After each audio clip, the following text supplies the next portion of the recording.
Hello everyone, welcome to Konje Kitchen YouTube channel. ഇന്ന് ഞാൻ വന്നിരിക്കുന്നത് ഒരു ചെമ്മീൻ ഐറ്റവും കൊണ്ടാണ്. പാൽ കൊഞ്ച്. തേങ്ങാപ്പാലിൽ ചെമ്മീൻ വേവിച്ചെടുക്കുന്ന ഒരു റെസിപ്പിയാണിത്. ഷെഫ് പിള്ളൈ ഇൻസ്പയർഡ് ആയിട്ടുള്ള ഒരു റെസിപ്പിയാണ്.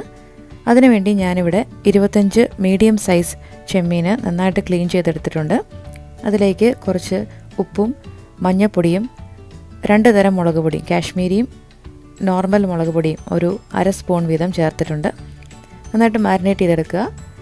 പിന്നെ ഒരു മൺചട്ടിയിലേക്ക് വെളിച്ചെണ്ണ ഒഴിച്ച് കടുക് പൊട്ടിച്ചിട്ട് അതിലേക്ക് ഒരു 5-8 വെളുത്തുള്ളി ചതച്ചത് ചേർക്കുക.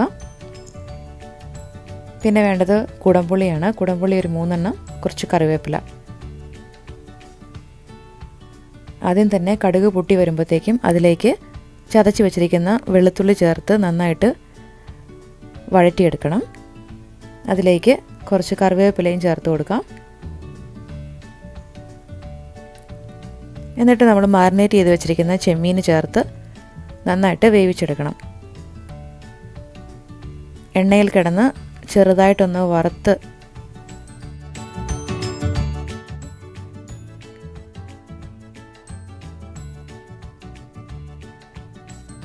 അടച്ചു വെച്ച് മീഡിയം ഫ്ലെയിമിൽ നന്നായിട്ട് ചെമ്മീനൊന്ന് ആദ്യം തന്നെ വേവിച്ചെടുക്കണം. ഇതിൽ മുളക് പൊടി ആവശ്യമില്ല. മുളക് പൊടിക്ക് പകരം നിങ്ങൾക്കൊരു 3-4 പച്ചമുളക് ചേർത്ത് കൊടുക്കാം. അല്ലെങ്കിൽ ഇതുപോലെ ഒരല്പം മുളക് പൊടി ചേർത്താൽ മതി, ഒരു നേരിയ കളറിന് വേണ്ടി മാത്രം. അതിലേക്ക് കുടംപുളിയും കൂടെ ചേർത്ത് അടച്ചു വെച്ച് വേവിക്കുക. ഒരു 10-15 മിനിറ്റ് എടുക്കുമെന്ന് വെന്ത് വരാൻ. ചെമ്മീൻ വെന്ത് അതിലെ വെള്ളം ഒന്ന് ഇറങ്ങിക്കഴിയുമ്പോൾ അതിലേക്ക് 1 കപ്പ് നല്ല കട്ടിയുള്ള തേങ്ങാപ്പാൽ ചേർത്ത് കൊടുക്കാം.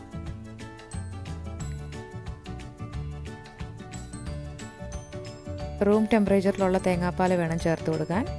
തണുത്ത തേങ്ങാപ്പാലൊക്കെ ആണ് യൂസ് ചെയ്യുന്നതെങ്കിൽ അത് റൂം ടെമ്പറേച്ചർ ആയിട്ട് വേണം ചേർക്കാൻ, അല്ലെങ്കിൽ പിരിഞ്ഞു പോവും. തേങ്ങാപ്പാൽ ചേർത്ത് നന്നായിട്ട് തിളച്ച് ചെമ്മീനൊന്ന് കുറുകി വരണം. ഈ സമയത്ത് എരിവും പുളിയൊക്കെ നോക്കി ആവശ്യമെങ്കിൽ വീണ്ടും ചേർത്ത് കൊടുക്കാം. എരിവില്ലെങ്കിൽ പച്ചമുളക് വീണ്ടും ആഡ് ചെയ്ത് കൊടുക്കാം. അപ്പോൾ ചെമ്മീൻ നന്നായിട്ട് തേങ്ങാപ്പാലിൽ കുറുകി വന്നിട്ടുണ്ട്. ഇതുപോലെ നല്ല കുറുകി ഒരു ചെമ്മീൻ പെരളൻ പോലെയാണ് ഇരിക്കുന്നത്. നല്ലൊരു റെസിപ്പിയാണ്. എല്ലാവരും ഇതൊന്ന് ട്രൈ ചെയ്ത് നോക്കണേ. Thank you for watching.